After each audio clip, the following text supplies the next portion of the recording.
तो आ गए फिर से। तो तुम्हारे स्कूल के एग्जाम्स जैसे ही खत्म होते हैं ना, तुम्हारे घर वालों का एक ही मोटिव होता है कि इसके सीनियर से पुरानी किताबें लेके इसके मुंह पे मारो। खुश कैसे है हमारा बच्चा। और हाँ, उन किताबों में कवर नहीं होता था, सीधे पेज से ही स्टार्ट होती थी वो किताबें। और किताबों की ऐसी हालत देख के मेरे को कभी कभी लगता था कि हमारे सीनियर लोग सड़क पे बैठ के रगड़ते थे क्या किताबें। और अनवांटेड चैप्टर पहले से ही फटे हुए रहते थे। स्कूल में मैम वाला चैप्टर पढ़ा रही, तुमको चैप्टर ही नहीं मिल रहा है। मैम वो हमारी बुक में पेज नंबर 90 से बढ़े तक है ही नहीं।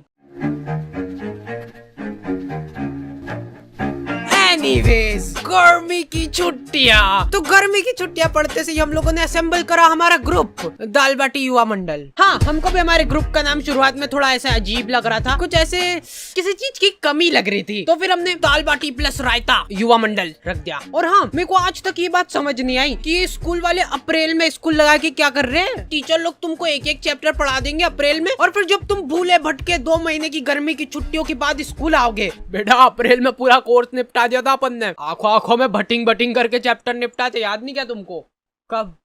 और ये जो गर्मी की छुट्टियों के मजे रहते हैं ना, ये सिर्फ शुरुआत के 5 दिन रहते हैं। उसके बाद तुमको सूझ नहीं पड़ेगी कि करे तो करे क्या। मैं सो के थक जाता था, फिर सो के उठने के बाद मेरे को रेस्ट करना पड़ता था। तो इतनी आलस फैलाने के बाद हम लोगों को ख्याल आया दाल बाटी प्लस रायता युवा मंडल का। अब बात हमारी नहीं रही है, दाल बाटी प्लस रायता युवा मंडल मल्टीप्लाई बाय चूरमा भी कर दे क्या? तो हमारी कॉलोनी में एक बार एक कुत्ते का पिल्ला नाली में गिर गया था। क्या मालूम क्या रो रहा था उसके नाम को। जिन लोगों को नहीं पता है, हमारी कॉलोनी में बहुत ही दयालु लोग रहते थे। ऐसे पूरी कॉलोनी वाले इकट्ठे हो गए नाली के आसपास। वो कुत्ता चिल्लाया जा रहा है और ये लोग हिम्मत नहीं आना, नहीं मर रहा होगा तो मर जाएगा वो कुत्ता ये सुन के। और कुछ बहुत ही ज्यादा मंद बुद्धि लोग, अरे ये बड़ा वाला बटापन ऐसे अंदर फेंकते नाली के अंदर तो इससे से प्रेशर दबाव बनेगा और वो पिल्ला ऐसे उचक के बाहर आ जाएगा, है कि नहीं?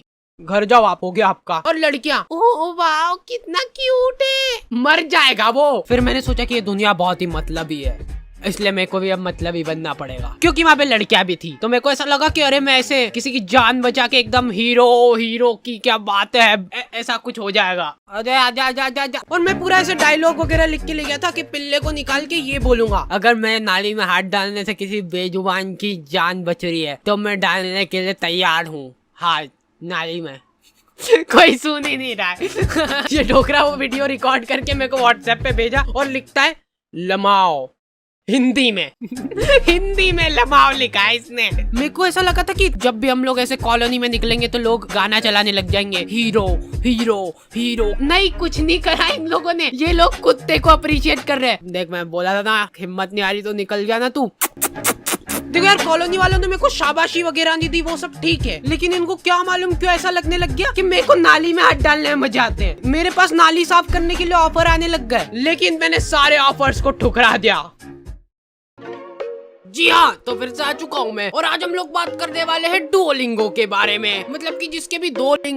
गर्मी की छुट्टियों में तुम लोग भी फ्री भोगते बैठे ही होंगे, तो इधर उधर दीवारों पे माथा पटकने की जगह तुम लोग सीख सकते हो कुछ काम का। जैसे कि डुओलिंगो में मैं सीख रहा हूँ इंग्लिश। अब आगे का मैं पूरा इंग्लिश में बोलूंगा अगली वीडियो से।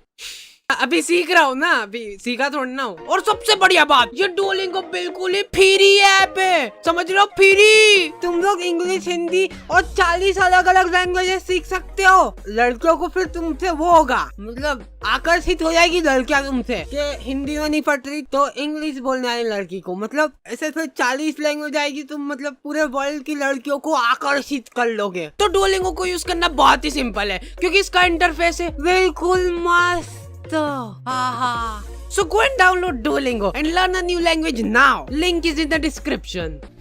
फिर हम लोगों ने रोज शाम को क्रिकेट खेलना चालू करा, साइकिल का स्टंप लगा के। लेकिन हम लोग जैसे ही खेलना चालू करते थे ना, ये डोकरा 1 किलो तंबाकू की थैली लेके आता था और इसके घर का गेट खोल के वहीं पे सामने फंसर के बैठ जाता था। और इस डोकरे के आसपास भी बॉल चल जाती थी ना, तो ये हमारी बॉल लेके घर में भग जाता था। अब इस डोकरे के पास ऐसे बॉल तनतनाते हुए जा रही है और ये डोकरा आजा गले मिलना है क्या तुमको बॉल से? ये क्या है, नहीं क्या पोज है? वो प्लास्टिक की बॉल ऐसे चट करके चीटी ना। हमको तो बहुत मजा आ गए थे, वर्थ इट था हमारा खेलना। अरे यार, इनकी तो सांस चल रही है, ये हमारे नहीं क्या? मारे जा रहे डोकरे। खैर अभी तक तो हो गया है मजाक मस्ती चुटकुले वगैरह, लेकिन तुम लोगों ने अभी तक मेरा इमोशनल साइड देखा नहीं है। रुमाल वगैरह रख लेना पास में सेबड़ा पोंछने के लिए। तो एक बार की बात है, एक छोटे से गांव में एक छोटा सा डोकरा रहता था, मतलब हाइट छोटी थी उसकी। उस डोकरे को चूसने का बहुत शौक था, आम चूसने का बहुत शौक था। वो बहुत ही गरीब था, उसके पास आम खरीदने तक के पैसे नहीं थे, इसलिए जो लोग आम खाते थे उनके पास जाके बैठ जाता था और उनको नजर लगाता था। आपको ही खाना आम?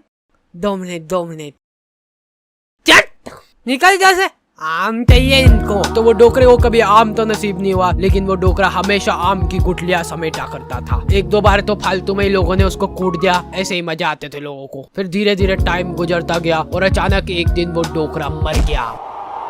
गाँव वालों को उसके मरने पे बहुत खुशी हुई, उन्होंने शादी पार्टी का माहौल बना दिया था, एकदम भोभा कर दिया था बिल्कुल। फिर कुछ सालों बाद उनके गांव में ढेर सारे आम के पेड़ उग गए। तब जाके गांव वालों को समझ आया कि वो डोकरा गुठलियों का क्या करता था। सारे गांव वाले बहुत चक्के रह गए। फिर सभी गांव वालों को अपनी गलती का एहसास हुआ और उन्होंने काटो ये सारे पेड़, फालतू उगा के चल गया यहाँ पे, मरते मरते भी ढंग का काम करके नहीं गया। तो मोरल ऑफ द स्टोरी ये है कि पेड़ काटो।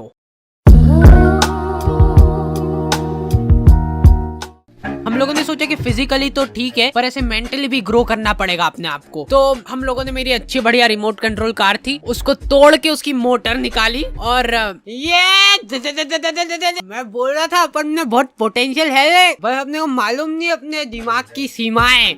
और हमारे इधर एक टोपेश नाम के आदमी की किराने की दुकान थी, ठीक है। तुम 24 घंटे में से कभी भी इसके दुकान के सामने से निकलो, इसके 2 लफंगे दोस्त और ये तीनों का मुंह चलता ही रहेगा। ये तीनों ही खा के सामान खत्म करते थे इसकी दुकान का। नहीं पर उन भाभी को देखना एक बार, गौर से देखना एक बार, उनमें है कुछ अलग बात है उनके चेहरे में, ऐसे देख के हो जाता है। अरे नहीं मैं बता रहा हूँ, आपने अभी उनको बिना मेकअप के देखा नहीं है, लेकिन नेचुरल ब्यूटी भी तो होती है कुछ चीज। भैया ये एक नीम वाली साबुन की टिक्की दे दो। ये लो हाजिर है। भैया ये तो एक्सपायर्ड हो चुका है, देखो। अरे दीदी ये कंपनी वालों से मिसप्रिंट हो गई होगी, बाकी हमको मालूम है ना अभी नहीं हुआ एक्सपायर। ये लो खुश। नहीं भैया रहने दो। अब ये तीनों अपना पॉइंट प्रूव करने के लिए टंकी के नीचे नहा के बता रहे हैं। देखो दीदी ये झाग बन रहा है बढ़िया। देखो कुछ हो रहा है क्या? हमको कुछ नहीं हो रहा ना। लो ले जाओ, मैं कह रहा हूँ। लो अब ले जाओ, ये वाले एक ही था हमारे पास, बाकी के सारे साबुन ये दोनों खा गए।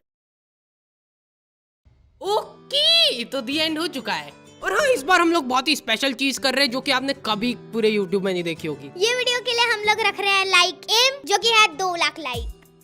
तो लाइक करके जाओ, इससे YouTube को लगे कि अरे वाह क्या ही वीडियो बना दी इन लोगों ने, और मतलब पैसे। और हाँ आई नो कि ये वीडियो बहुत ही ज्यादा लेट हो गई है, और उसके बाद भी मैंने ये जरासिक वीडियो डाल के होशियारी दिखाई है, क्योंकि गाइस बहुत परेशानी चल रही थी। मैं बहुत ज़्यादा मेहनत कर रहा था दिन रात। मैं बाहर भी नहीं निकला हूँ पिछले 2 महीनों से, क्योंकि मैं वीडियो पे काम कर रहा था। तो तुम लोग फॉलो नहीं करोगे इंस्टाग्राम पे, तो तुमको पता कैसे चलेगा क्या चल रहा है मेरी जिंदगी में। और हाँ, हमारा एक डिस्कॉर्ड सर्वर भी है जहाँ पे हम लोग ऐसे बातचीत करते रहते थोड़े टाइम में आके तुम लोगों से रेगुलरली।